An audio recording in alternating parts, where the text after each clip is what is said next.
우리 시간 예배를 부름으로 2018년 4월 1일 예배에 하나님께 드리도록 하겠습니다. 우리가 하나님께 예배할 수 있는 것은 하나님께서 우리에게 친히 베풀어 주신 은혜 언약으로 말미암아 우리가 하나님 앞에 나아갈 수 있는 것입니다. 시간 시편 124편 8편 말씀 선포할 때 아멘으로 화답하시면서 자리에서 일어나심으로 하나님께 드리는 예배를 시작하도록 하겠습니다.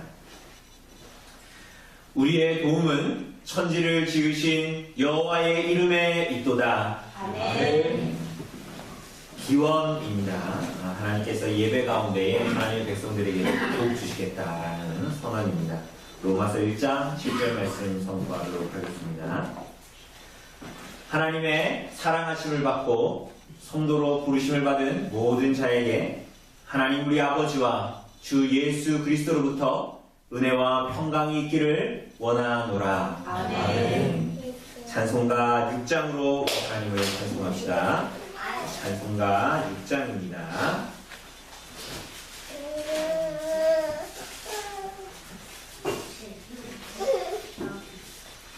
찬송가 6장으로 우리 하나님을 찬송합시다.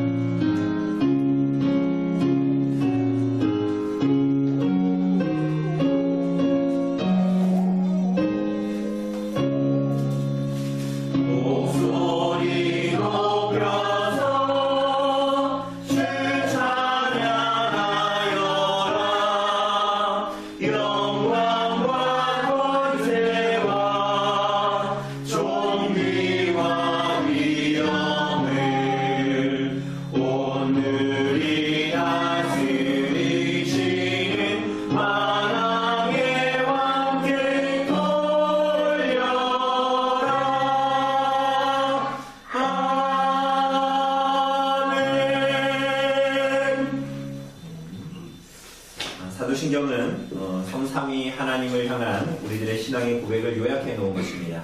이 시간 우리의 신앙을 함께 고백하도록 합시다. 우리가 무엇을 믿습니까? 전능하사 천지를 만드신 하나님 아버지를 내가 믿사오며 그 외아들 우리 주 예수 그리스도를 믿사오니 이는 성령으로 잉태하사 동정녀 마리아에게 나시고 본디오 빌라도에게 고난을 받으사 십자가에 못 박혀 죽으시고 장사한 지 사흘 만에 죽은 자 가운데서 다시 살아나시며 아들의 오르사 전능하신 하나님 우편에 앉아 계시다가 저리로서 산자와 죽은 자를 심판하러 오시리라. 성령을 믿사오며 거룩한 공예와 성도가 서로 교통하는 것과 죄를 사하여 주시는 것과 몸이 다시 사는 것과 영원히 사는 것을 믿사옵나이다. 아멘. 시간 신약 공독하도록 하겠습니다. 오늘 신약 공독 본문은 로마서 7장 13절부터입니다. 제가 가진 성경으로 신약 성경 249쪽에 있는 로마서 7장 13절부터 마지막 절까지의 말씀, 로마서 7장 13절부터 마지막 절까지 제가 봉독해 드리도록 하겠습니다. 그런즉 선한 것이 내게 사망이 되었느냐? 그럴 수 없느니라. 오직 죄가 죄로 드러나기 위하여 선한 그것으로 말미암아 나를 죽게 만들었으니 이는 계명으로 말미암아 죄로 심히 죄되게 하려 함이라. 우리가 율법은 신령한 줄 알거니와 나는 육신에 속하여 죄 아래에 달렸도다. 내가 행하는 것을 내가 알지 못하노니 곧 내가 원하는 것은 행하지 아니하고 도리어 미워하는 것을 행함이라. 만일 내가 원하지 아니하는 그것을 행하면 내가 이로써 율법이 선한 것을 시인하노니 이제는 그것을 행하는 자가 내가 아니요 내 속에 거하는 죄니라. 내 속 곧 내 육신에 선한 것이 거하지 아니하는 줄을 아노니 원함은 내게 있으나 선을 행하는 것은 없노라. 내가 원하는 바 선은 행하지 아니하고 도리어 원하지 아니하는 바 악을 행하는도다.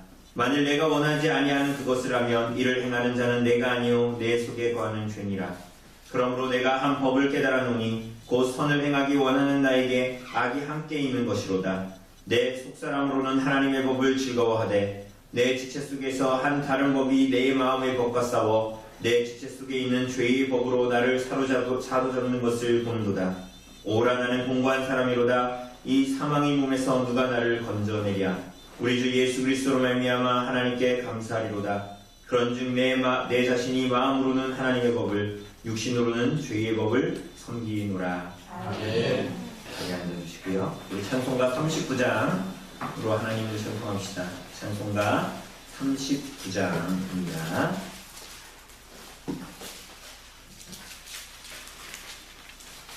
찬송가 39장입니다.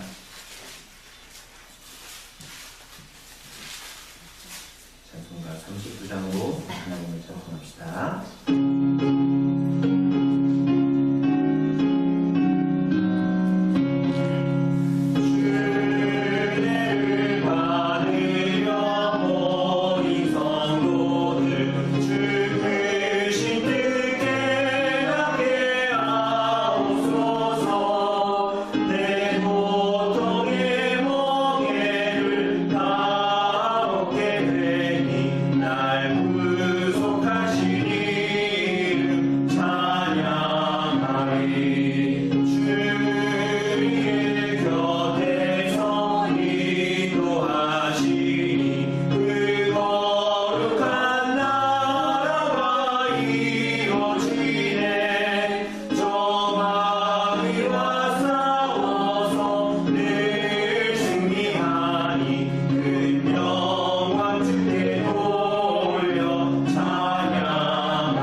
십계명 선포하도록 하겠습니다.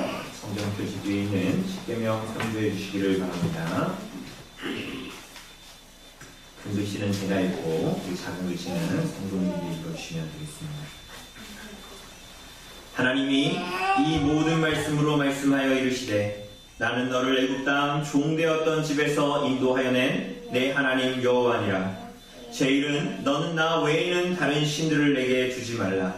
제2는 너를 위하여 새긴 우상을 만들지 말고 또 위로 하늘에 있는 것이나 아래로 땅에 있는 것이나 땅 아래 물속에 있는 것에 어떤 형상도 만들지 말며 그것들에게 절하지 말며 그것들을 섬기지 말라. 나의 하나님 여호와는 진노하는 하나님인즉 나를 미워하는 자의 죄를 갚되 아버지로부터 아들에게로 3, 4대까지 이르게 하거니와 나를 사랑하고 내 이름을 지키는 자에게는 1000대까지 은혜를 베푸느니라. 제3은 너는 내 하나님 여호와의 이름을 망령되게 부르지 말라. 여호와는 그의 이름을 망령되게 부르는 자를 죄 없다 하지 아니하니라. 제4는 안식일을 기억하여 거룩하게 지키라.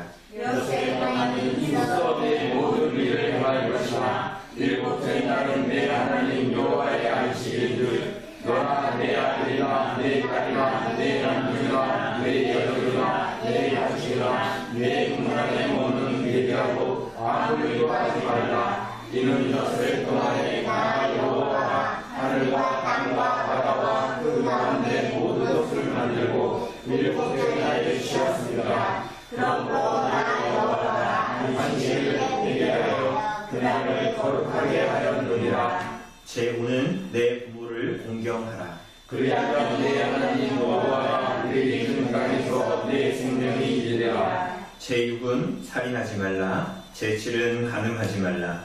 제8은 도둑질하지 말라.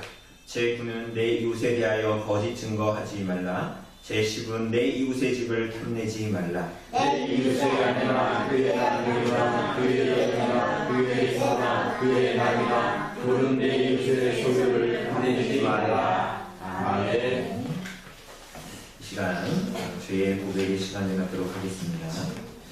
하나님께서 신구약의 모든 교회와 하나님의 백성들에게 하나님의 뜻을 우리들에게 드러내시고 그 계명에 순종하여 또한 삶의 규범으로 이 말씀을 가지고 이 땅의 교회를 이루도록 성도의 삶을 이루도록 우리들을 부르셨습니다. 이 계명에 비추어 지난 일주일의 삶을 하나님 앞에 고백합시다.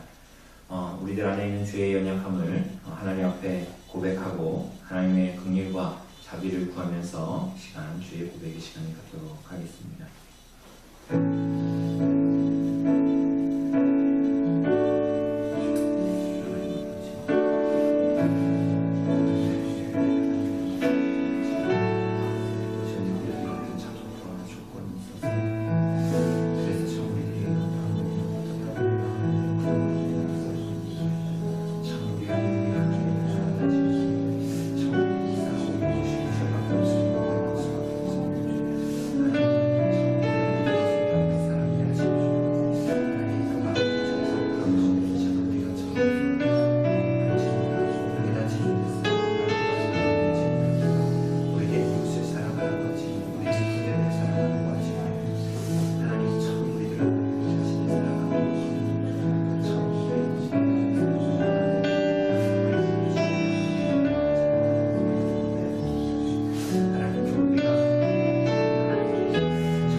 만일 우리가 우리 죄를 자백하면 그는 미쁘시고 의로우사 우리 죄를 사하시며 우리를 모든 불의에서 깨끗하게 하실 것이라. 아멘. 이 시간 감사의 찬송 하나님께 드립시다. 우리 시편 16편 1절에서 6절입니다. 시편 16편 1절에서 6절. 우리가 가진 시편 찬송가로 11장에 있는 시편 16편 16편 1절에서 6절입니다. 16편 1절에서 6절 같이 우리 찬송 드립시다. 주여 날 보호하소서 주께로 피하니 주밖에 복이 없도다 주 나게 주시라. 성도들은 주의 기쁨 존귀한 사람들 다른 신을 섬기는 자 괴로움 뿐이라. 여호와는 나의 산업 나의 전부시라. 나의 생명 여호와뿐이라.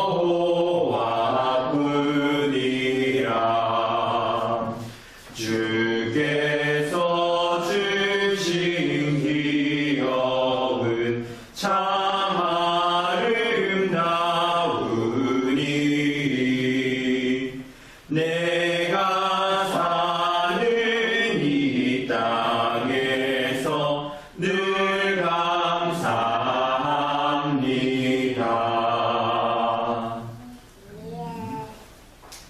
시간 예배를 위하여서 조윤수 목사님 기도해 주시겠습니다.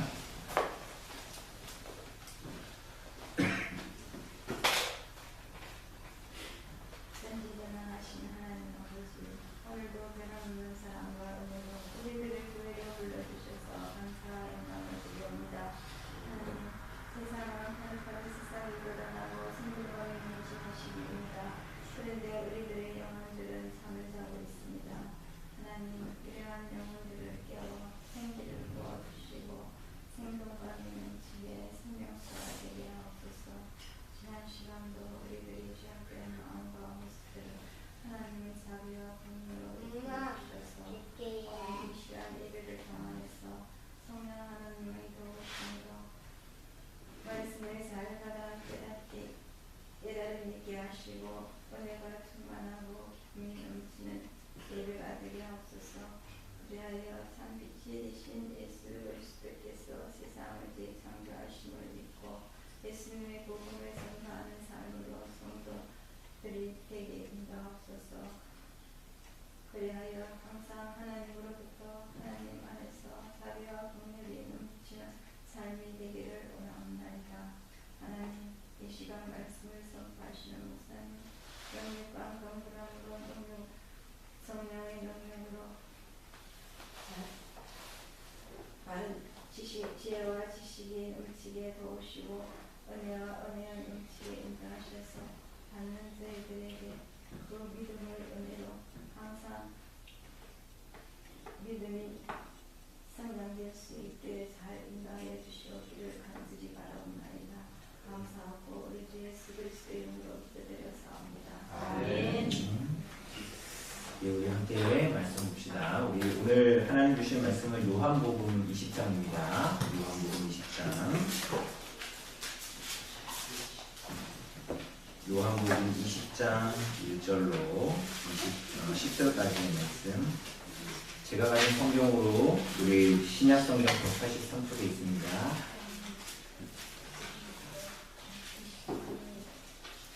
요한복음 20장 1절로 10절까지의 말씀. 제가 가진 성경으로 신약 성경 183쪽에 있는 요한복음 20장 1절로 10절까지의 말씀 제가 봉독해 드리도록 하겠습니다. 안식 후 첫날 일찍이 아직 어두울 때에 막달라 마리아가 무덤에 와서 돌이 무덤에서 옮겨진 것을 보고 시몬 베드로와 예수께서 사랑하시던 그 다른 제자에게 달려가서 말하되 사람들이 주님을 무덤에서 가져다가 어디 두었는지 우리가 알지 못하겠다 하니 베드로와 그 다른 제자가 나가서 무덤으로 갈새 둘이 같이 다름질하더니 그 다른 제자가 베드로보다 더 빨리 달려가서 먼저 무덤에 이르러 구부려 세마포 놓인 것을 보았으나 들어가진 아니하였더니 시몬 베드로는 따라와서 무덤에 들어가 보니 세마포가 놓였고 또 머리를 쌌던 수건은 세마포와 함께 놓이지 않고 딴 곳에 쌌던 대로 놓여 있더라. 그때야 무덤에 먼저 갔던 그 다른 제자도 들어가 보고 믿더라. 그들은 성경에 그가 죽은 자 가운데서 다시 살아나야 하리라 하신 말씀을 아직 알지 못하더라. 이에 두 제자가 자기들의 집으로 돌아가니라. 아멘. 오늘 우리 사랑하는 여러분, 참 우리 교회는 특별한 절기를 따로 지키지는 않지만은 사실은 오늘 많은 교회들이 4월 2일 오늘 이 주일을 부활절로 지킵니다. 그죠? 우리는 계란이 없는데 사실은 이 계란도 많이 먹고 그런데 물론 우리는 지난주에 우리가 오후에 함께 본 것과 같이 안식일에서 주일로 옮겨지게 된 이유, 그죠? 그 핵심적인 일이 무엇이라고 했습니까? 예수 그리스도의 부활이었습니다. 우리가 오늘 이렇게 주일에 이렇게 모여서 삼위 하나님을 예배하는 것은 예수님의 부활에 대한 큰 의미가 그 바탕에 있기 때문이죠. 우리가 부활절이라고 해서 이 절기로 지키지는 않지만은 부활에 대한 의미들이 분명히 우리들에게 있고 오늘 우리가 또 첫째 주로 성찬식을 하게 되고 또 아까도 우리 언급했듯이 지난주 오후에는 우리 웨스트민스터 예배공업에서 주일 선수에 관한 모범 우리가 함께 보지 않았습니까? 그것과 우리가 연해서 오늘은 요한복음 10장에서 말하는 예수께서 부활하신 것이 우리에게 무엇을 가르치는가 하는 내용을 좀 함께 보려고 합니다. 그리고 이것을 우리가 보면서 또 연하여서 보면 우리가 이제 산상수훈 다음 주에 이제 마치게 되는데요.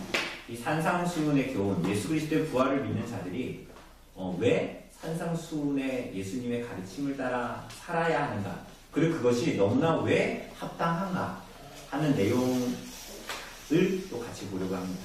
그리고 제가 아까 말씀드렸다시피 우리 예식문 따로 오늘은 읽지 않습니다. 그죠?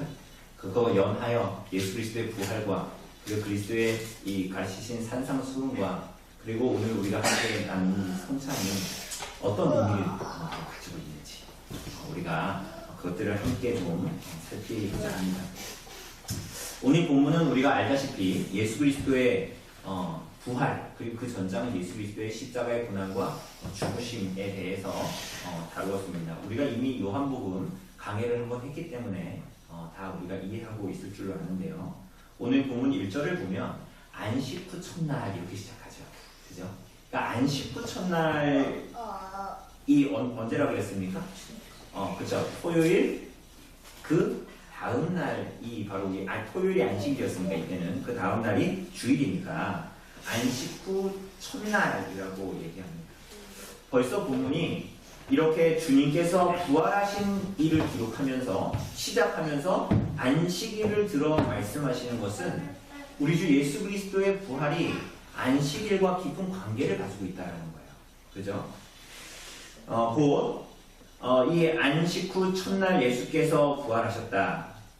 곧 예수께서 죄인들을 위해서 죽으실 뿐만이 아니라 그 무덤에서 사흘 동안 머물러 계셨고 죽음에 머무셨고 그리고 마침내 죽음의 권세를 깨치시고 이기시고 이 부활하신 것은 죄인들의 참된 안식을 위한 것이었다라는 것 우리가 알게 되는 것이에요. 그죠? 물론 예수님께서 하신 일, 그분께서 이 땅에 몸을 입고 성육신하셨고 하나님의 말씀에 순종하셨고 장사되신 그리고 부활하신 이 모든 일들이 다 우리들에게 안식을 주시기 위한 그러한 일이었지만 오늘 특별히 그 죽음의 권세, 죄의 가장 강력한 권세인 죽음의 권세를 깨치시고 승리하신 그 부활의 사건을 기록하면서 안식 후 첫날이다 라고 이야기한 것은 죄의 저주에서 벗어나서 참된 생명이 주는 안식을 여러분과 제가 누리게 하시려는 그 근본적인 이유가 근본적인 일이 뭐였다? 예수 그리스도의 부활이라는 거예요. 부활에 대한 예수님의 부활에 대한 이 마태, 마가, 누가, 요한의 그런 이 기록들이 약간 상이한 면들이 있어요. 그렇지만 이 사복음서가 동일하게 항상 예수님의 부활을 기록할 때 가장 처음 나타내는 말들이 뭐냐면 안식 후 첫날이에요. 그러니 예수 그리스도의 부활은 죄인인 우리들에게 정말 참된 안식을 주시고자 함이라는 것을 우리가 알게 되죠. 하이델베르크 요리문답은 이렇게 질문합니다. 45문답에 보면 그리스도의 부활이 우리에게 주는 유익이 뭡니까? 이렇게 물어요. 그러니까 유익이 예수님의 부활이 우리에게 주는 유익이 뭐냐는 거예요. 유익이. 그런데 그 답을 할 때 세 가지를 줍니다. 첫째, 그리스도께서 죽음을 이기고 부활하심으로써 성취하신 의에 우리도 동참할 수 있다. 둘째, 그의 능력으로 말미암아 우리도 이미 새로운 생명으로 부활했다. 셋째, 그리스도의 부활은 영광스러운 우리의 부활에 대한 보증이다. 이렇게 얘기합니다. 그래서 이 모든 부활의 유익들이 참된 믿음을 통하여서 우리가 그리스도와 연합됨으로 말미암아 우리가 이제 누릴 수 있게 되는 것이죠. 그런데 사실은 이 하이델베르크 요리문답 45문답의 이 문답을 거꾸로 얘기하자면 예수 그리스도의 부활이 없었다면 여러분과 저의 상태가 어떠한지를 오히려 이 하이델베르크 요리문답 45문답은 우리들에게 가르쳐줍니다. 그죠? 예수 그리스도의 부활이 우리에게 어떤 유익 준다고 했습니까? 의에 동참할 수 있게 해주고요. 그리고 우리로 새로운 생명으로 우리가 부활한 거다. 그리고 우리가 그것을 의심하지 않고 믿을 수 있는 보증이 바로 예수님의 부활이다. 이 세 가지를 얘기했잖아요. 그런데 이것은 반대급부로 얘기해서 여러분과 제가 예수님의 부활이 없으면 어떤 존재인가를 아주 잘 말해줘요. 어떤 존재입니까? 예수님의 부활이 없다면 여러분과 저는 죽음의 권세에 놓여져 있을 뿐이고 여러분과 저의 이 땅에서의 존재는 불의한 존재일 뿐이에요. 그래서 우리들에게 절망스러운 죄, 그것으로 말미암는 죽음과 심판만 우리들에게 남아있을 뿐이고 우리에게 주어져 있는 미래에 대한 아무런 보증이 없고 언제 죽을지 모르는 이 땅에서의 삶이 다이기 때문에 오히려 우리들이 절망스럽다라고 말로 표현하지 못할 만큼의 죄로 인한 심판만 여러분과 저에게 주어져 있는 거예요. 다만 우리가 그것을 인지하건 인지하지 못하건 오히려 이 땅을 살아가면서 아무런 소망 없이 물론 작은 소망 있죠. 내가 오늘 맛있는 거 먹는 거 내가 이제 돈 벌어가지고 내 통장에 돈이 들어가는 거 여기 소망이라면 소망이겠지만 사실은 이것은 우리가 하나님 앞에 가게 되는 그리고 영원한 소망이라고 전혀 볼 수가 없는 것이에요. 그래서 어떤 사람들은 이 절망스러운 우리 영혼에 대한 심판을 두려워한 나머지 대부분의 사람들은 어떻게 합니까? 그것을 아예 생각하지 않고 없다고 생각하고 당장 내 눈앞에 곧 없어질 즐거움만을 추구하면서 살아가는 거예요. 사랑하는 여러분, 주님께서 이런 우리들에게 전혀 안식이 없으면서 안식이 뭔지도 사실은 모르는 왜 안식이 뭔지 몰라요? 안식을 잃어버렸으니까 우리들에게 죄와 죽음과 심판밖에 없는 여러분과 저를 위해서 우리들의 안식을 위해서 주님께서 죽음을 이기시고 부활하셨다라는 겁니다. 그런데 여러분은 그 예수님의 부활을 여러분 어떻게 믿습니까? 여러분 예수님의 부활을 여러분 믿으십니까? 안 믿는데 이렇게 왜 오셨어요? 저기 TV 보고 계시. 예수님의 부활 믿으세요? 여러분 정말 믿으십니까? 여러분은 어떻게 그거 믿으세요? 여러분 예수님의 오늘 막달라 마리아 나오잖아요. 여러분 예수님의 무덤 봤습니까? 봤어요? 예수님의 빈무덤을 여러분 봤습니까? 아니면 예수님이 십자가에 달려 죽으시고 못 박힌 그 예수님의 못 박힌 손, 구멍난 손을 여러분 만져보셨습니까? 아니면 여러분들이 구역 모임을 할 때에 그 구역 모임 가운데에 마치 복음서에 보면 부활하신 예수께서 제자들의 한가운데 나타난 것처럼 여러분 구역 모임 하는데 예수님이 한가운데 나타나셨습니까? 저도 구역 모임 하는데 안 나타났는데 예수님 나타나셨습니까? 여러분은 예수님이 죽으셨다가 부활하셨다라는 거 어떻게 믿습니까? 여러분 세상 사람들은 뭐라고 해요? 세상 사람들은 우리들에게 흔히 비아냥거릴 때 하나님 믿는 우리들에게 주일날 예배 가는 우리들에게 그죠? 안 믿는 사람들이 혹시나 있다면 비아냥거릴 때 뭐라고 얘기합니까? 야 하나님이 어디에 있냐? 있으면 좀 나한테 좀 갖다다가 좀 보여줘라. 그러면 내가 그 하나님 나도 믿겠다 라고 합니다. 여러분은 보셨습니까? 근데 어떻게 여러분은 하나님을 믿고 예수님의 부활을 어떻게 믿으면서 신앙하고 계시죠? 마음에 손을 감고 생각해보세요. 내가 예수님의 부활을 믿는지. 이미 여러분들이 주일날 예배하러 오셨다는 거 예수님의 부활을 예수님이 누구신 줄 알고 예수님의 부활을 믿는다는 건데 또 어떻게 그게 가능하냐는 거예요. 오늘 본문을 보면 예수님의 부활에 대한 첫 번째 목격자이자 첫 번째 증인이 나타납니다. 누굽니까? 막달라 마리아입니다. 그 여자는 안식 후 첫날 일찍 예수님의 무덤에 가죠. 그런데 가서 보니 돌이 무덤에서 옮겨져 있는 것입니다. 우리가 전에도 얘기했잖아요. 이 사람들은 땅에다 묻지 않습니다. 그죠? 돌에 공구를 넣어가지고 거기다가 시체를 놓고 큰 돌을 이렇게 저 미닫이 문처럼 이렇게 옮겨다가 이렇게 탁 놓는 거예요. 그죠? 그래서 이제 무덤 문을 닫는다라고 했을 때 이렇게 원형의 돌을 이렇게 굴려가지고 딱 막아놓는 겁니다. 근데 그 무덤에 가보니 그 돌이 이렇게 옆으로 옮겨져 있는 거예요. 무덤 문이 열려 있는 거예요. 그리고 거기를 보니 예수님의 시신이 없거든. 그러니까 어떻게 했습니까? 막달라 마리아가 시몬 베드로와 사랑하는 제자라고 나와 있죠. 오늘 본문에 보니까. 그죠? 사랑하시던 그 다른 제자 2절에 보니까. 그러니까 누구예요 이 사람이? 이 사람은? 요한이죠. 요한. 그러니까 베드로하고 요한이 요한한테 막달라 마리아 가서 얘기한 거예요. 뭘 얘기했습니까? 뭘 얘기했어요? 그 내용이 중요하죠.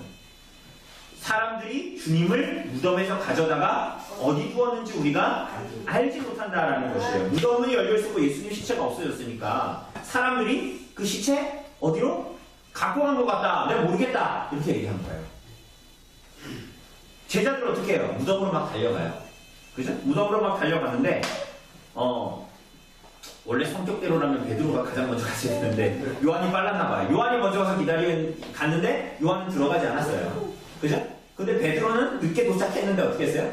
그가 지금까지 보여준 성격 그대로 바로 머뭇거리지 않고 바로 무덤으로 들어가 버립니다. 베드로는. 그러니까 들어가니까 어때요? 아니 6절에 보니까 시몬 베드로가 무덤에 들어가 보니까 예수님 쌌던 세마포가 놓여져 있고 그 머리를 쌌던 수건은 세마포와 함께 놓이지 않고 딴 곳에 쌌던 대로 놓여 있더라. 그러니까 이거를 오늘 우리 보면은 머리에도 다 쌌을 거 아니에요. 예수님의 이 나사로에서 보는 것처럼. 근데 이게 그대로 놓여졌다. 쌌던 대로 그대로 놓여졌다. 라고 얘기하고 있지만 또 다르게 번역하자면 잘 말려서 접혀져 있었다. 라고 번역할 수도 있습니다.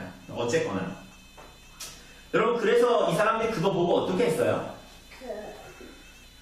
막 기뻐서 춤췄습니까? 사람들에게 증거하고 그래가지고 내가 이 복음 전도자로 선교사로 막 헌신했다. 내가 전도자로 선교사로 헌신했다. 막 이런 기록 나옵니까? 아니죠. 어떻게 합니까? 8절을 보니까 뭐라 그래요? 그때야 무덤에 먼저 갔던 그 다른 제자도 들어가 보고 믿더라라고 얘기합니다. 이게 무슨 말입니까? 그러니까 이상하게도 오늘 이 8절에 보면 목적어가 없어요. 이게 목적어 뭐예요? 무엇을 봤다. 그게 목적어잖아요. 무엇을 봤다. 보고 믿었다고 얘기는 하는데 무엇을 봤다? 뭘 믿었다? 이 내용이 없죠? 자, 그럼 우리가 한번 추적해 봅시다. 그럼 뭘 봤다라는 거예요? 뭘 봤을까요?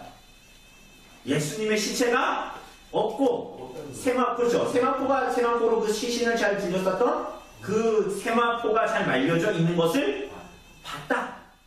그럼 뭘 믿었다라는 거예요? 예수님의 부활을 믿었다라는 것입니까? 아니요. 이 말은 제자들이 예수님의 시체가 무덤에 없다는 막달라 마리아의 말을 그제서야 믿었다 이 얘기예요. 그러니까 그것을 어떻게 알 수 있어요? 조성영 목사 너무 베드로와 요한을 까는 거 아니야? 그렇게 생각하실까봐 9절에 보니까 뭐라고 나와요? 같이 읽겠습니다. 시작.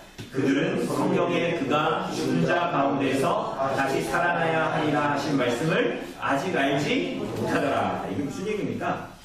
성경은 예수님께서 죽은 자 가운데서 다시 살아나야 하리라 라고 하신 말씀을 그들이 아직 알지 못했다라고 얘기합니다. 근데 이것은 요한의 증언만이 아니에요. 그러니까 그들이 예수님의 부활을 믿지 않았다는 것을 요한만 기록한 것이 아니에요.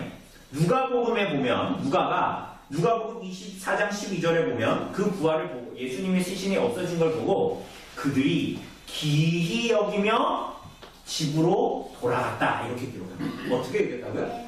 기이하게 여기며 집으로 돌아갔다. 오늘 10절에도 보니까 두 제자는 예수님의 시체가 없는 것 눈으로 확인하고 어떻게 합니까? 자기 집으로 돌아갑니다. 그들이 두 눈으로 목격하고 세마포가 잘 접혀져 돌이 놓여있는 것을 보고 예수님의 부활을 믿었다는 것이 아니라 막달라 마리아의 말대로 예수님의 시신이 없다라는 것을 믿게 되었다 보고 그것을 말합니다. 그러니 이 사람들은 모두 다 눈으로 목격하고 인정할 뿐이지 예수님의 부활을 믿는 대로 나아가지 않습니다. 그러니 다르게 얘기하자면 예수님의 부활을 깨닫고 믿는 것은 그리고 그분의 부활을 받아들이는 것은 눈으로 사실을 확인한다고 해서 되어지는 것이 아니에요. 빈 무덤을 우리들이 가지고 있는 두 육신의 눈으로 본다고 해서 예수님의 구멍 뚫린 못으로 못 박힌 그 손을 만져본다고 해서 예수님을 뭐 방송의 뉴스에 나오는 것처럼 팩트를 체크한다고 해서 그 사실관계를 잘 알고 조사하고 살핀다고 해서 예수님의 부활을 믿게 되는 것이 아니란 말이죠. 사랑하는 여러분, 성경은 우리들의 존재에 대해서 아무 소망도 구원의 여망도 자격도 없는 사람들이다라고 성경은 반복해서 얘기합니다.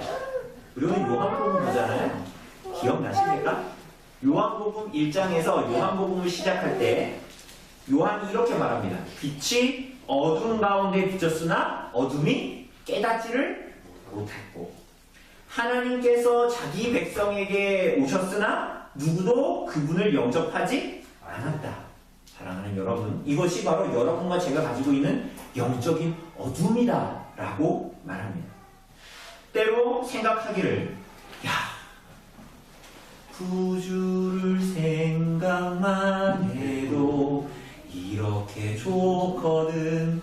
주 얼굴 배울 때야 얼마나 좋으랴, 이렇게 찬양하잖아요. 그러니까 이런 찬양하면 우리가, 야, 내가 그때 예수님의 음성을 두 귀로 들을 수만 있었다면, 내가 그때 두 손을 만져보고 그분의 얼굴을 바라볼 수만 있었다면 내가 예수님 십자가에 못 박히도록 내버려두지 않았을 텐데, 혹은 베드로처럼 이런 생각을 하게 되기도 하죠. 혹은 당시에 예수님과 함께 동행했던 사람들과 그 제자들이 나중에 예수님을 부인하고 도망가는 것을 보면, 야, 어떻게 예수님과 동행했던 사람들이 예수님 음성 듣고 그분의 말씀을, 주옥 같은 말씀을 듣고 그분을 보았던, 목격했던 사람들이 어떻게 예수님을 저렇게 버리고 도망하지? 납득하고 용서되지 않는다라는 마음이 들기도 합니다. 그러나 사랑하는 여러분, 여러분과 제가 가지고 있는 똑똑함과 지혜와 어떠함으로 예수님을 믿을 수 있고 부활을 믿을 수 있는 것이 아니에요. 본다고 해서 믿는 것이 아니에요. 여러분, 구약의 모든 백성들도 본다고 해서, 예수님 오신 사람들이 눈으로 봤다고 해서 예수님을 믿고 따랐던 것이 아니다라는 것을 여러분 잘 기억하셔야 됩니다. 누가복음 16장 31절에 보면 우리가 잘 아는 예수님의 비유, 부자와 거지 나사로에 대한 이야기를 보면, 음부에서 고통하고 있는 부자가 아브라함의 품에 있는 나사로, 그죠? 그 그림을 그려보면 아브라함의 품에 나사로가 있습니다. 거지로 살았지만 그가 하나님을 믿어 구원받은 거예요. 낙원에 있는 것입니다. 반대로 이 부자는 이 땅에서 잘 먹고 잘 살았지만 누구도 피할 수 없는 이 죽음 가운데에 신앙을 갖지 않고 그냥 잘 먹고 잘 살다가 죽었는데, 이 사람은 어디에 있는 거야? 음부에 있는 것입니다. 그죠? 근데 이게 비유적으로 예수께서 말씀하시는 것입니다. 이 부자가 너무나 고통받다가 이 아브라함에게 말합니다. 뭐라고 말해요? 너무나 고통스러우니까 내 혀에 물 한 방울만 떨어뜨려 달라는 거예요. 그러니까 이게 얼마나 고통스러우면 물 한 방울만이라도 떨어뜨려 달라는 거예요. 혀의 코끝에. 근데 이제 그럴 수 없고, 그러니 이 사람이 뭐라 그래요? 그러면 저 당신의 품에 있는 저 나사로를 다시 살려서 내 지금 저 땅에 5 형제가, 아마 6 형제였나봐요. 살아있는 5 형제가 있는데 그들에게 보내가지고 그 사람들은 여기에 오지 않게 해주십시오 라고 합니다. 그러면 그들이 죽었다가 살아난 나사로 보고 믿어가지고 여기엔 오지 않겠죠. 제발 그렇게 해주세요 라고 하자, 뭐라고 합니까? 하나님께서 뭐라고 우리에게 말씀하세요? 모세와 선지자들에게 듣지 아니하면 비록 죽은 자 가운데서 살아난 자가 있을지라도 권함을 받지 아니하리라. 이게 무슨 얘기입니까? 사람들이 하나님을 향한 신앙과 예수 그리스도를 믿는 그 믿음은, 사람이 죽었다 살아나와도, 무덤에서 사람이 혹시나 그럴 일이 있을지 모르겠지만 무덤을 깨치고 나온다고 해도 그거 보고 하나님 믿을 사람은, 온전한 믿음 가운데 나갈 사람은 아무도 없다라는 거예요. 그죠? 그래서 뭐라 그래요? 모세와 선지자들에게 듣지 않으면, 하나님의 말씀의 기록을 보고 하나님의 그 계시의 말씀을 밝히 알아. 그 말씀으로 말미암지 않고는 누구도 하나님께로 올 자는 아무도 없다는 거예요. 우리가 알다시피 예수님의 제자들 중에 예수님의 부활을 누구도 안 믿었지만 정말 마지막까지 안 믿었던 한 사람이 있었습니다. 그게 누구예요? 주방에서 쓰는 도마. 그죠? 도마가 의심하는 도마지 않습니까? 그런데 그에게 예수님께서 정말 믿지 않음에도 불구하고 주님께서 참 긍휼과 자비가 많으셔서 그에게 마지막까지 붙으시고 그를 찾아오셨습니다. 그죠? 그래 예수님께서 뭐라 하셨어요? 네 손가락을 내밀어서 내 손을 보고 네 손을 내밀어 내 옆구리에 넣어봐라.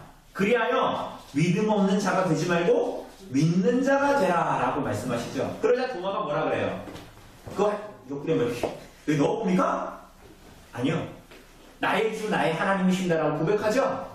그렇죠? 그를 보고 예수님께서 뭐라 그러십니까? 20장 29절에 요한복음 20장 29절에 보면 너는 나를 본고로 믿느냐 보지 못하고 믿는 자들은 복되도다 이렇게 말씀하세요. 사랑하는 여러분 이게 무슨 말씀이시죠? 믿음이 보고 듣는 경험을 반드시 요구하는 것이 아니다라는 거예요. 근본적으로 예수 그리스도의 부활을 믿는 믿음은 어떤 오감에 의한 경험, 내가 보고 만지고 느끼고 해서 예수님을 믿게 되는 믿음을 갖게 되는 것이 아니라는 거예요. 여러분 그러니 여러분과 제가 갖고 있는 이 예수 그리스도의 부활을 믿는 이 믿음이 얼마나 신비롭고 얼마나 귀한 것이에요. 믿음은 눈으로 보는 것에서 나타나지 않아요. 세상 사람들과 여러분과 저는 공통점이 있어요. 뭐예요? 예수님의 죽음과 그분의 부활을 눈으로 목격한 적은 한 번도 없어요. 그러나 우리는 믿음으로 그것을 취하고 믿음으로 그리스도를 본 사람들이죠. 그런데 그것은 오감으로 경험해서 느끼는 것. 세상의 사람들은 백문이 불여 일견이라고 하지 않습니까? 그러나 오늘 우리들은 그것이 아니라 하나 이 믿음이 우리들의 오감에서 눈으로 보는 것에서 깨닫고 취해지는 것이 아니라 오직 하나님의 말씀에서만 난다라고 가르칩니다.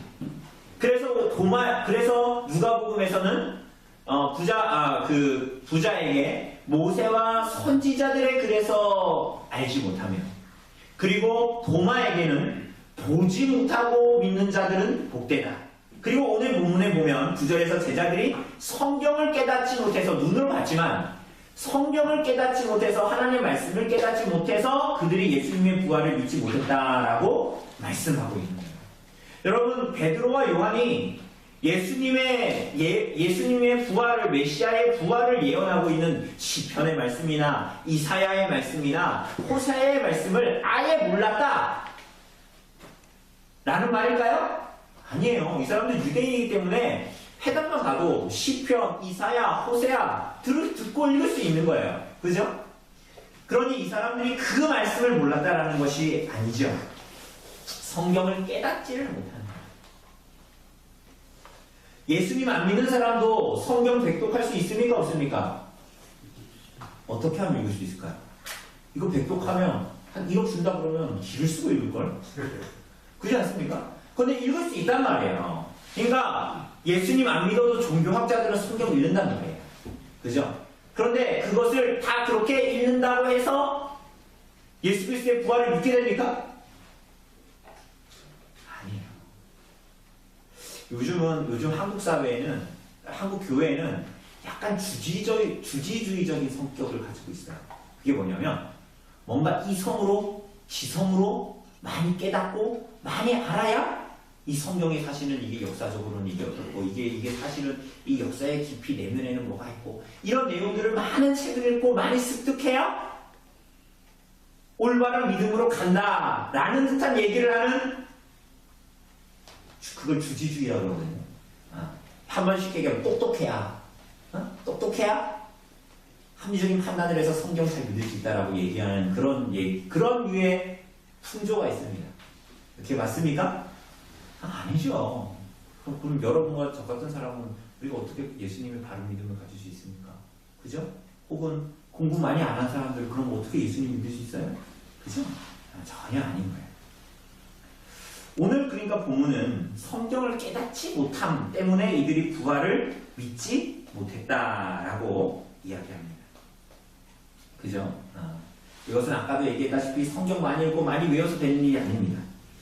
선지자들과 사도들을 감동해서 말씀을 알리신 성령 하나님께서 이 말씀의 증언을 듣는 여러분과 저의 마음을 여시고 우리들의 마음 한가운데 있는 깨닫지 못하는 어두운 마음을 성령께서 내가 여는 거예요? 아니요. 성령께서 열어주시고 깨닫게 해주셔서 그래서 우리가 자주 쓰는 말로 하면 성령께서 우리들을 조명하여 주시고 말씀을 조명하여 주시어서 우리가 말씀을 깨닫고 믿을 수 있게 되는 것입니다. 그죠? 그때야 우리는 예수님의 부활을 정말 믿을 수가 있는 거예요. 제자들이 확실한 증거를 보고도 믿지 않았어요.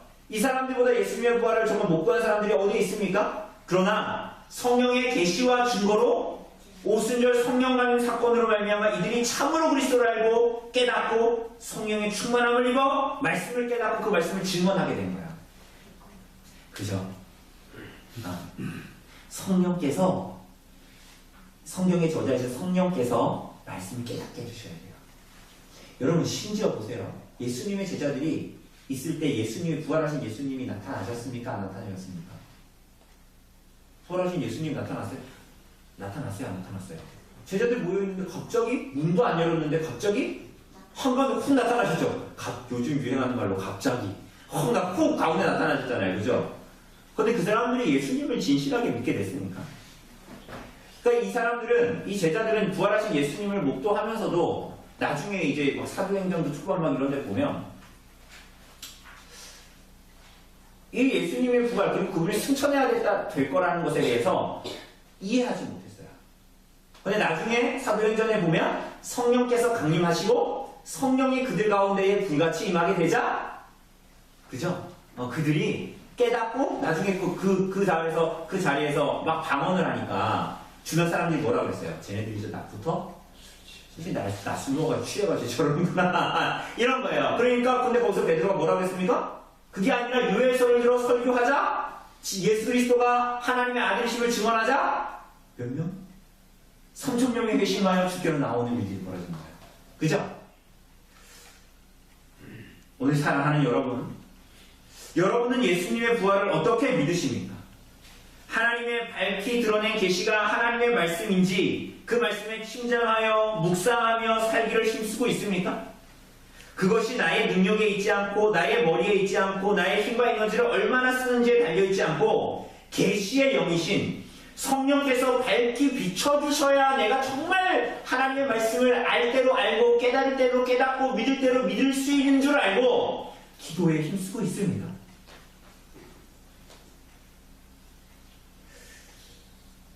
오늘 사랑하는 여러분,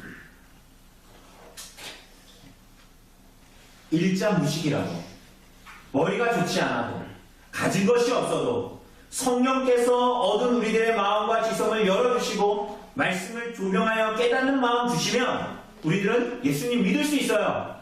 그분이 날 위해 죽으셨고 그분이 날 위해 장사되셨고 그분이 날 위해 부활하셨고 그래서 나에게 참으로 안식을 주시기 위해서 영원한 안식을 주시기 위해서 부활하셨다는 거 믿을 수 있습니다. 그렇죠? 왜 그렇습니까? 그 계시의 주인, 그 말씀의 주인이 예수님이시기 때문이고 그 말씀을 통해 예수 그리스도를 믿도록 우리들을 붙드시기 때문입니다.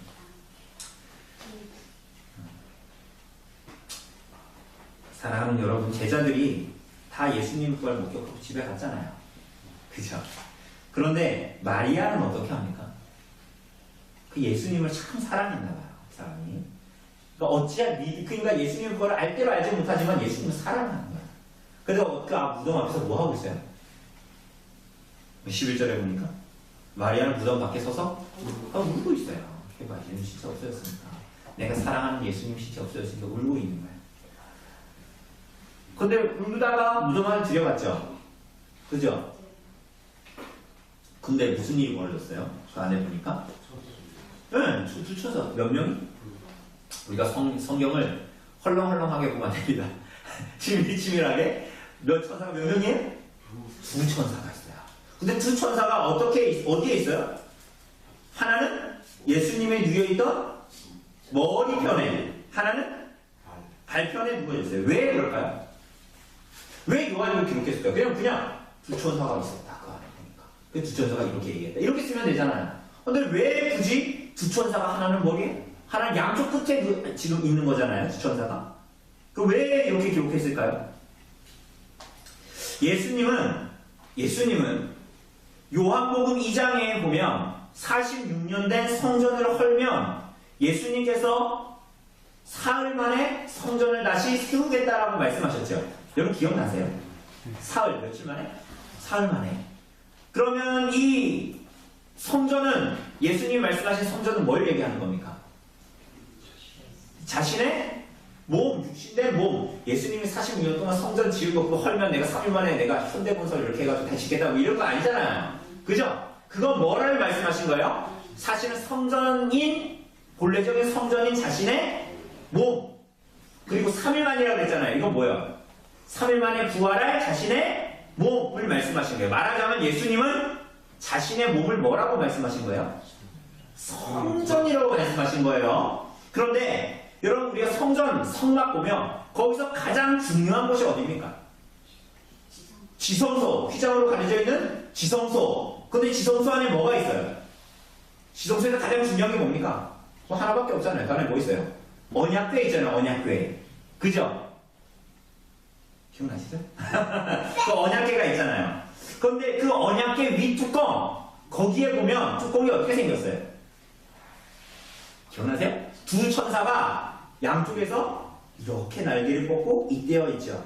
그죠? 그 가운데가 뭡니까? 시은자, 속죄소라고 하는 하나님께서 임재하시겠다라고 약속하신 그 두 천사 사이에 내가 있겠다라고 주님께서 하나님께서 말씀하셨죠? 그죠? 네, 기억나시죠? 거기가 시은자, 은혜를 베푸는 곳, 속죄소, 그죠? 이렇게 얘기하죠. 그것은 마치 이 언약궤 뚜껑의 그것은 마치 성전이신 예수님이 누우셨던 무덤의 머리편과 발편에 천사들이 있는 모습과 그대로 일치되는 거예요. 이해되십니까? 뿐만이 아닙니다. 그 두 천사가 잇대어서 있는 그 시은자, 속죄소, 거기 뭐 하는 장소예요? 그곳에서 하나님의 말씀인 계시가 주어집니다.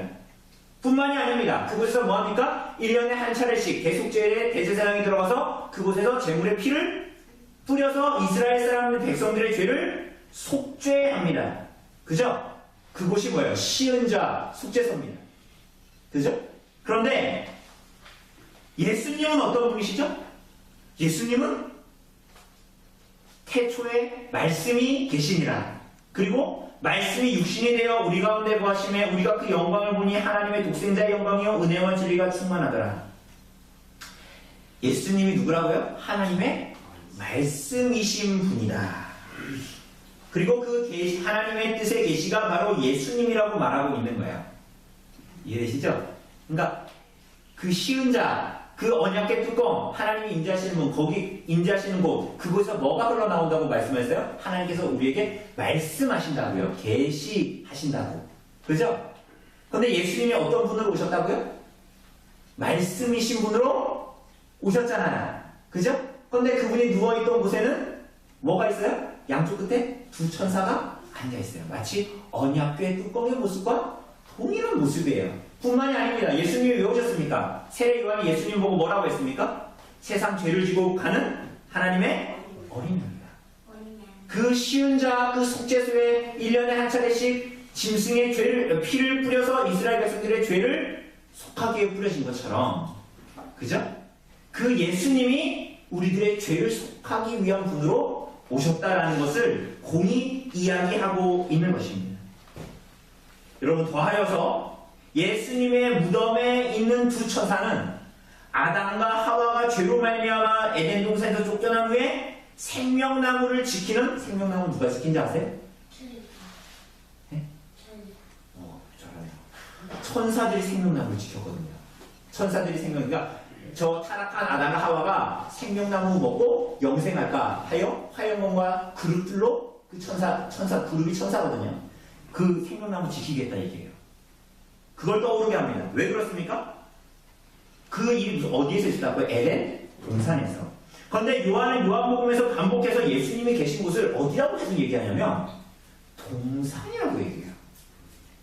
사복음서 다른 곳에 보면 예수님이 기도하신 곳 겟세마네, 감난산 이렇게 얘기하는데요. 요한복음 뭐라고 얘기합니까? 동산이라고 18장 1절에 얘기해요. 뿐만이 아닙니다.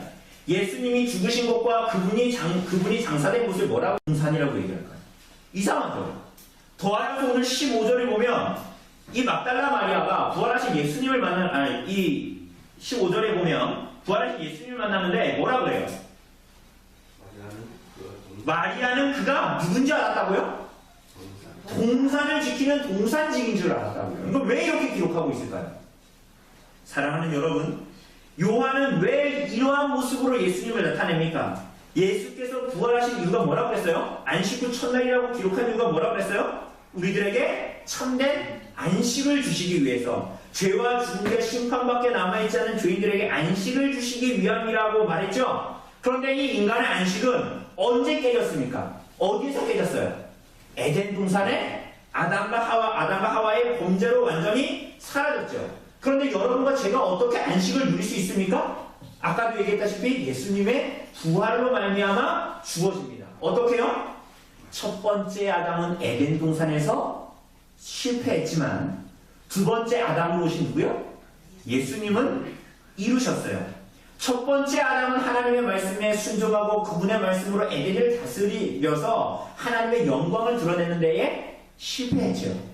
그러나 두 번째 아담으로 오신 예수님은 하나님의 통치와 다스림과 영광을 온전히 드러내는 뭘로? 동산지기로 하나님의 뜻을 완전히 이루시고 성취하셨어요.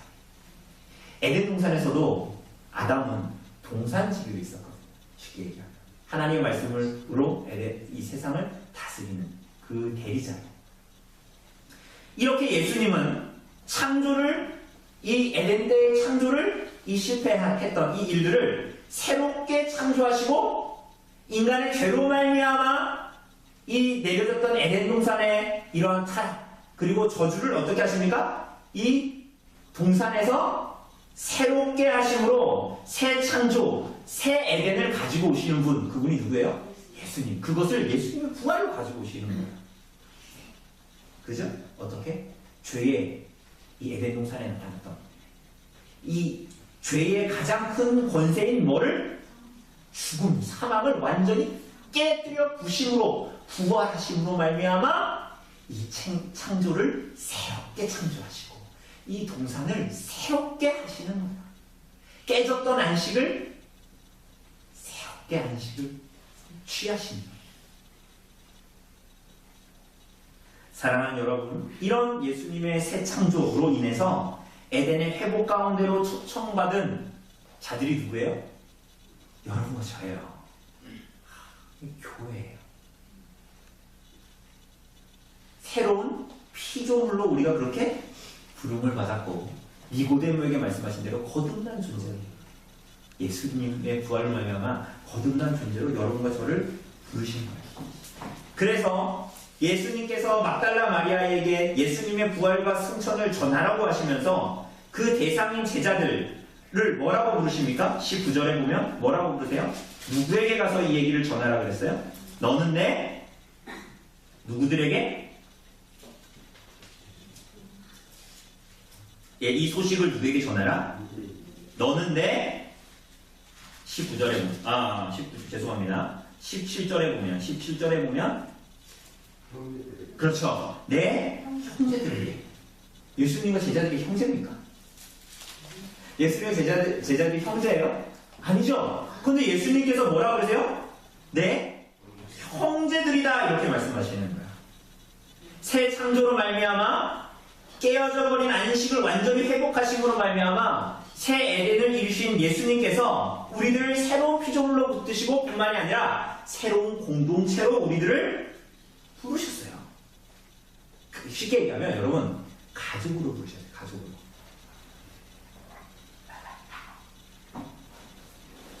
여러분 식구가 뭡니까? 가족, 식구. 먹는 일이 식구. 먹는 일이 하나라는 거지. 그러니까 우리가 여기 성찬을 할 때도 다 저 사람은 저 상에서 먹고 저 사람은 저 상에서 먹고 난 너하고 겸상하지 못해 뭐 이럽니까? 한 상에서 먹죠. 그죠? 이게 뭡니까? 예수 그리스도로 말미암아 한 가족이 되었다는. 예수님의 가족들이 찾아오잖아요. 예수님을 복음서에 보면 그죠? 모친이 찾아왔습니다. 그 형제들이 찾아왔는데요. 그게 예수님이 뭐라고 하셨어요? 예수님이 뭐라고 하셨어요? 내 모친과 내 형제가 대체 누구냐? 그러면서 뭐라고 하셨어요? 하나님의 뜻대로 행하는 자들이 내 형제요, 내 모친이다. 이렇게 말하죠. 예수 그리스도로 말미암아 우리는 물보다 피가 진하다라고 얘기하지만 예수 그리스도께서는 참된 안식으로 우리들을 부르시고 그리스도께서 이루신 이 새 창조는 그 피를 넘어서는 예수 그리스도의 피로 진정으로 하나된 공동체로 우리들을 부르셨어요.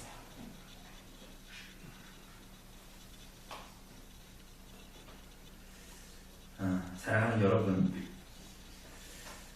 이것은 빼앗길 수 없는 것입니다. 그죠? 왜냐하면 우리가 이룬 것이라면 없어질 수도 있고 빼앗길 수도 있겠지만 이 안식과 이 새 창조는 예수 그리스도로 말미암아 주어진 것이기 때문에 실패하거나 깨지거나 빼앗아질 수 없는 복입니다. 그죠? 근데 그것이 바로 여러분과 저에게 주어져 있다는 거예요. 그래서 이 땅을 살아가는 하나님의 백성들이 어때요? 더 이상 안식 없는 사람들처럼, 지금도 저 안식 없는 사람들처럼 내가 이날에도 돈 벌어야 내가 이 땅을, 내가 내 생명이 연장되는 것처럼, 뭔가 쫓기는 것처럼, 뭔가 돈을 벌어서 오늘 돈 벌어서 장사해서 정말 많은 돈을 벌겠지만 그것이 사실은 그 사람의 생명을 보장해 줄 수 없는, 그러나 그 사람이 그게 최선이기 때문에 그냥 그렇게 살아가는 거예요. 그런데 이제는 우리는 더 이상 그렇게 살지 않아요. 쫓기면서 살지 않고 무언가 얻기 위해서 달려가는 인생이 아니라 때로는 넘어져도 때로는 부족해도 그것이 그냥 무서워 덜덜덜 떠는 것이 아니라 우리들의 인생이 누구의 손 안에? 하나님의 손 안에 있는 것, 하나님의 가족 안에 내가 있다는 것을 참고 믿고, 이게 놀라운 복이죠. 그러한 자들에게 안식이 주어져 있고, 그래서 우리가 마태복음 5장에서 7장, 우리가 이제 다음 주에 마지막으로 하는 산상수훈의 내용을 보면 여러분 그거 할 수 있을 것 같아요, 없을 것 같아요? 누가 왼뺨을 치면 오른뺨을 돌려 대고, 누가 내 겉옷 달라 그러면 속옷까지 주고, 그거 자연인으로서 할 수 있어요, 없어요? 하나님 안 믿는 사람들이 할 수 있어요, 없어요? 불가능한 일들이죠. 그런데 그것을 우리에게 요구하시잖아요. 그런데 그것을 어떻게 우리가 그렇게 산상수훈의 계명과 가르침을 따라 살아갈 수 있습니까? 우리는 참된 안식을, 복을 이미 받고 누리면서 사는 존재로 부름받았기 때문에 그게 가능한 거다, 이렇게 얘기하시고 있잖아요. 이 전혀 새로운 삶으로 우리들을 초대하신 분이 예수님이시고, 그리고 우리를 완전히 새로운 삶으로 초대하신 것이 예수 그리스도의 부활이에요. 그것을 기념하는 것이 오늘 주일, 그리고 성삼위 하나님께 드리는, 오늘 이 주일에 드리는 우리들의 예배인 것입니다. 사랑하는 여러분, 오늘 하는 성찬이 참된 의미를 가지는 것도 바로 예수 그리스도께서 주시는 살과 피가 거저 먹고 죽는 이 땅에서 우리가 누릴 수 있는 음식이 아니라 그분의 살과 피만이 우리들의 참된 양식이요 참된 음료라는 것을 알고, 그리스도의 부활과 같이 우리들의 부활과 영생과 안식의 참된 증거다, 그것이 바로 뭐다? 성찬이다 라는 것까지도 우리가 기억하셔야 됩니다. 그것을 우리들의 실체로 드러내는 것이 주일이고, 그 의미는 예수님의 부활에 감추어져 있는 것이었고, 그것을 고백하는 것이 바로 뭡니까? 성찬이다 라는 의미까지 우리들이 다다를 수 있는 것입니다. 오늘 사랑하는 여러분, 예수 그리스도의 죽으심이, 그분의 살과 피가 우리들을 씻으시고 새롭게 하신 줄을 알고 오늘 이 성찬에 또한 참여하시기를 바랍니다. 예수 그리스도의 부활, 죽음과 부활로 우리가 서로 형제된 것을 믿게 되어 한 떡과 잔에 참여하시기를 바랍니다. 또한 예수께서 새 창조를 그분의 부활로 이루시고 온전한 안식을 우리 같은 죄인들에게 주신 줄 알고, 그래서 하나님의 나라가 이미 이 땅에 도래한 줄을 알고 예수 그리스도를 모시고 하나님의 나라를 기대하고 소망하는 마음으로 이 성찬에 또한 참여하시기를 바랍니다. 그래서 또한 우리가 이 성찬의 기쁨으로 참여할 수 있는 이유는 뭡니까? 우리들이 지금까지 본 대로 예수 그리스도의 죽으심으로 끝난 것이 아니라 참으로 그리스도께서 부활하시고, 그죠? 그분이 우리들의 부활의 보증 되시죠? 그죠? 그래서 우리가 죽어도 누구와 같이? 그리스도와 같이 부활하신 줄 알고, 그래서 기쁨의 잔치로 우리들을 성찬으로 초대하셨으니 우리도 이 가운데에 초대함마다 기쁨으로 성찬으로 나아가게 되는 것입니다. 사랑하는 여러분, 이러한 중심으로 좀 주의를 바르게 알고 예배를 바르게 드리고 그리고 오늘 우리가 베풀어지는 성찬에 기쁨으로 바르게 참여하여 정말 예수님이 부활로 주시고자 하는 계란이 아니라 주님께서 주시고자 하는 것은 계란이 아니라 참된 안식인 줄을 알고 이 주일, 부활을 기념하는 이 주일, 이 성찬에 같이 참여하시기를 바랍니다. 우리 잠시 기도할까요? 잠시 기도하고 우리 성찬에 또한 참여하시기를 바랍니다. 기도하겠습니다. 하나님, 오늘 요한복음의 말씀을 통하여 그리스도의 부활, 그리고 그 부활로 말미암아 우리와 같은 자들에게 참된 안식을 주시마 했던 하나님의 뜻을 함께 배웠습니다. 하나님, 우리가 그것을 알고 이 땅에서의 삶을 그리스도의 부활로 말미암는 참된 안식을 누리면서 살아갈 수 있도록 도와주시기를 원합니다. 그리하여 예수님의 고난이 있었기 때문에 예수님의 부활이 있었던 것 같이 우리가 이 땅을 살아가면서 예수 그리스도를 쫓아 그분의 자기 십자가를 지고 예수 그리스도를 쫓는 그러한 삶으로 예수 그리스도를 따를 수 있도록 하나님 인도하여 주시옵소서.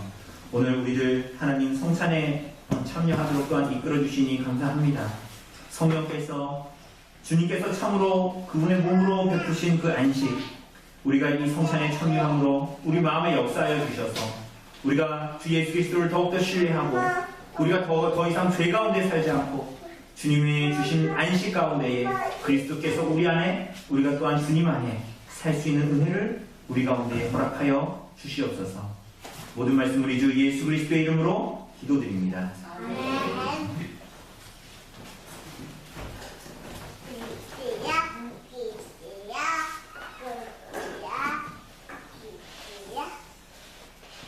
예, 우리 고면드립니다. 우리가 이 성찬에 참여할 때에 우리 설교에서 우리 말씀 나눈 것처럼 주님께서 이 성찬에 베푸신 그 부활의 의미, 죽으심의 의미, 부활의 의미, 참된 안식의 의미를 기억하시면서 이 성찬에 참여하시기를 바랍니다. 떡과 포도주라는 이 외적인 표에 우리의 마음을 두지 마시고 성부 하나님 오른편에 계신 우리 중보자 예수 그리스도께로 우리들의 마음을 들어 그분께 눈을 고정하여 이 성찬에 참여하시기를 바랍니다. 성령께서 정말 예수 그리스도의 몸과 피를 우리들로 하여금 먹고 마시게 하여 주실 것입니다. 그죠? 주님께서 제정하시고 그렇게 약속하셨습니다. 그 믿음으로 이 성찬상 가운데에 나아오시고 그러므로 말미암아 그리스도를 믿는 믿음이 더욱더 확증되고 확고하여져서 주님 앞에 믿음의 삶을 살게 되시기를 바랍니다. 우리 세례 교인으로서 언별리 회원들은 성찬상 앞으로 나와주시기를 바랍니다.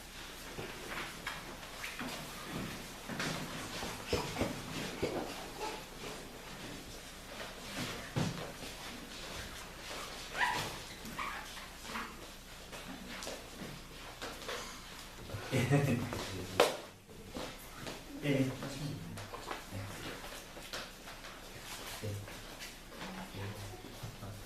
남남이 아니니까 붙어서 네, 제가 말씀 읽어드리겠습니다. 내가 너희에게 전한 것은 주께 받은 것이니 곧 주 예수께서 잡히시던 밤에 떡을 가져사 축사하시고 떼어 이르시되 이것은 너희를 위하는 내 몸이니 이것을 행하여 나를 기념하라 하시고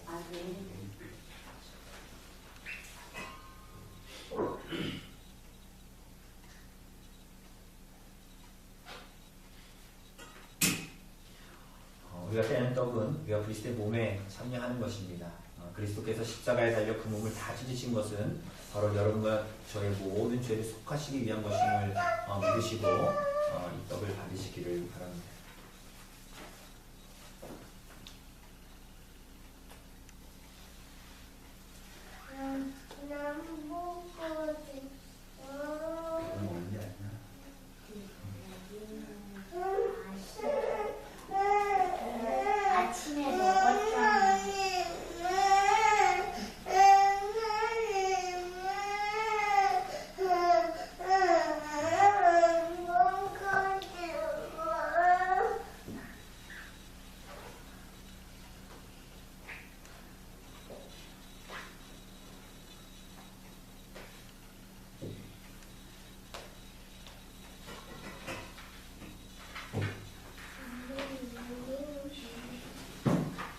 말씀 읽어드립니다.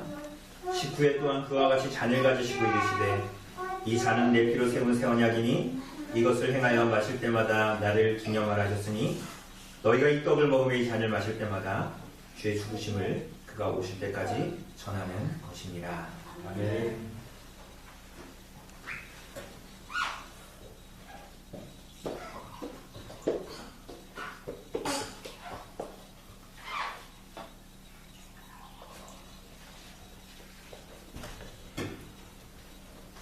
우리가 감사하는 이 잔은 우리가 그리스도의 피에 참여하는 것입니다. 그리스도께서 십자가에 달려 흘리신 모든 피가 바로 여러분과 저의 모든 죄를 속하시기 위한 피임을 믿으시고 이 잔에 참여하시길 바랍니다. 주스가 아니라 포도주입니다. 네.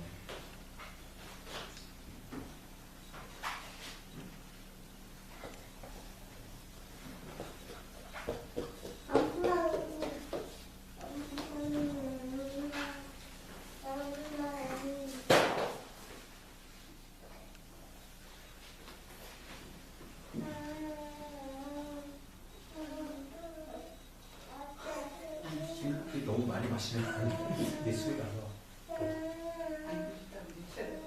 예, 자리로 들어가시면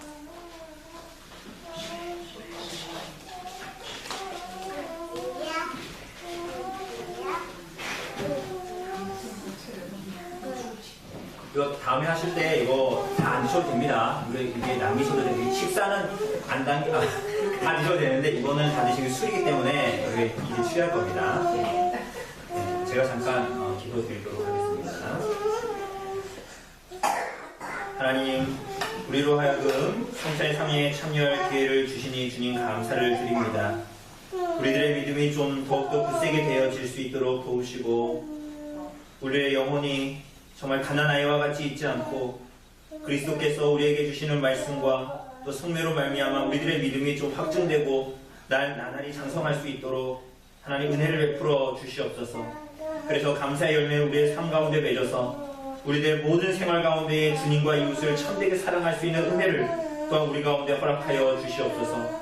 우리 구주 다시 오실 날을 우리가 간절히 기대하며 이 땅을 살게 하시고 주님께서 아버지 나라에서 포도나무의 열매를 우리와 함께 마시겠다라고 약속하신 것 우리가 기억하고 그 날을 소망하며 이 땅을 좀 살아갈 수 있도록 은혜를 베풀어 주시옵소서.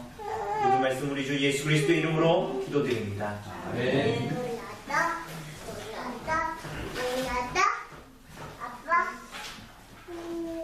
예, 우리 213장 우리 찬송하시면서 준비하신 헌금 항상 하도록 하겠습니다.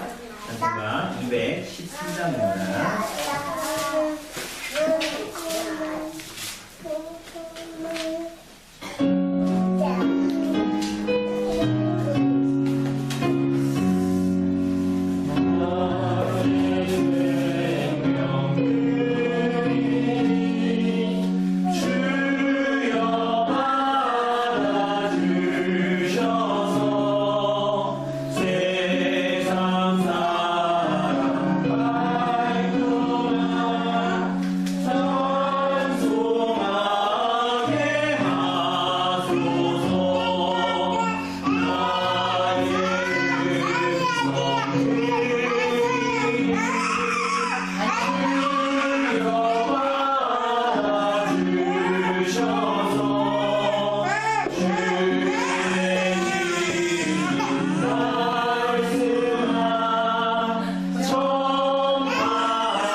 예배하며 우리의 삶을 고백하며 또한 하나님께서 우리에게 허락하신 모든 인생을 통틀어 또한 하나님께서 우리들에게 주신 것들을 구별하여 하나님께 고백하며 나아가게 하시니 주님 감사를 드립니다.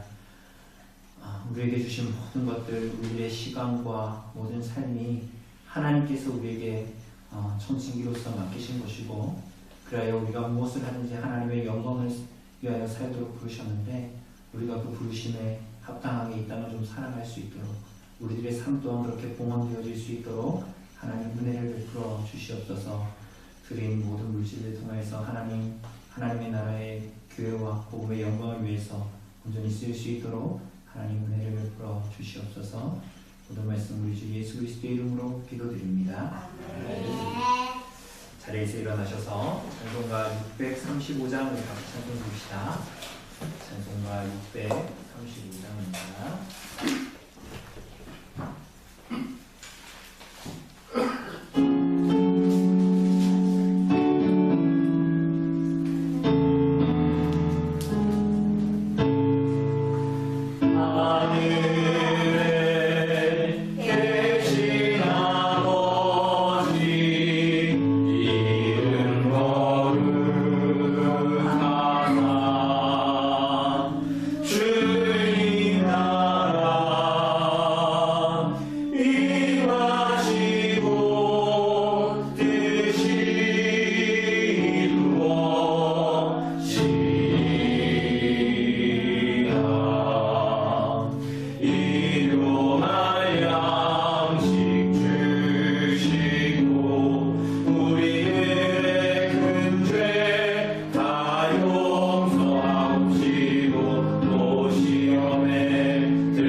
여호와는 내게 복을 주시고 너를 지키시기를 원하며 여호와는 그의 얼굴을 내게 비추사 은혜 베푸시기를 원하며 여호와는 그 얼굴을 내게로 향하여 두사 평강 주시기를 원하노라. 아멘.